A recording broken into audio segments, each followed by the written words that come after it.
59వ కీర్తన మొదటి వచనం. నా దేవా, నా శత్రువుల చేతిలో నుండి నన్ను తప్పింపుము. నా మీద పడువారికి చిక్కకుండా నన్ను ఉద్ధరించుము. రెండవ వచనం. పాపము చేయువారి చేతిలో నుండి నన్ను తప్పింపుము. రక్తాపరాధుల చేతిలో నుండి నన్ను రక్షింపుము. మూడవ వచనం. నా ప్రాణము తీయవలెనని వారు పొంచి ఉన్నారు. యెహోవా, నా దోషమును బట్టి కాదు, నా పాపమును బట్టి కాదు, ఊరకయే బలవంతులు నా పైని పోగుపడి ఉన్నారు. నాలుగవ వచనం. నా యందు ఏ అక్రమమును లేకున్నను వారు పరుగులెత్తి సిద్ధపడుచున్నారు. నన్ను కలుసుకొనుటకై మేల్కొనుము. ఐదవ వచనం.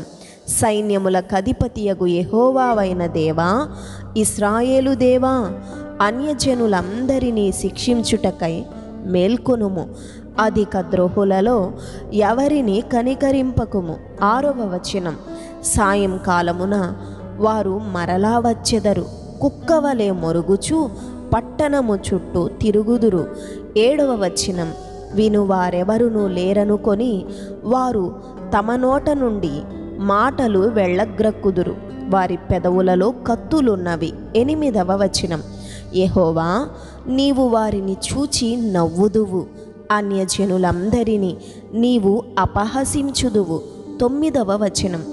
నా బలమా, నీ కొరకు నేను కనిపెట్టుకొనుచున్నాను, నా ఉన్నతమైన దుర్గము దేవుడే. పదవ వచనం.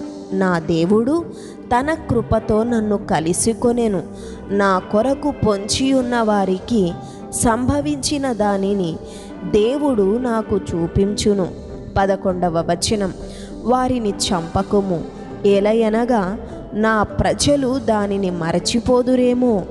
మా కేడెమైన ప్రభువా, నీ బలము చేత వారిని చెల్లాచెదరు చేసి అణగగొట్టుము.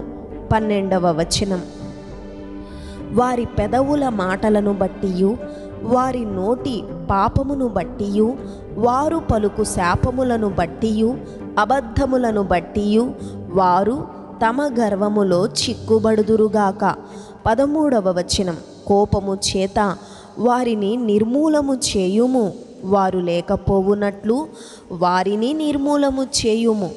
దేవుడు యాకోబు వంశమును ఏలుచున్నాడని భూదిగంతముల వరకు మనుష్యులు ఎరుగునట్లు చేయుము. 14వ వచనం. సాయంకాలమున వారు మరలా వచ్చెదరు, కుక్కవలే మొరుగుచు పట్టణము చుట్టూ తిరుగుదురు. 15వ వచనం. తిండి కొరకు వారు ఇటు అటు తిరుగులాడెదరు, తృప్తి కలుగని ఎడల రాత్రి అంతయు ఆగుదురు. 16వ వచనం. నీవు నాకు ఎత్తైన కోటగా ఉన్నావు, ఆపద్దినమున నాకు ఆశ్రయముగా ఉన్నావు. నీ బలమును గూర్చి నేను కీర్తించెదను, ఉదయమున నీ కృపను గూర్చి ఉత్సాహగానము చేసెదను. 17వ వచనం. దేవుడు నాకు ఎత్తైన కోటగాను కృపగల దేవుడుగాను ఉన్నాడు. నా బలమా, నిన్నే కీర్తించెదను. ఆమేన్.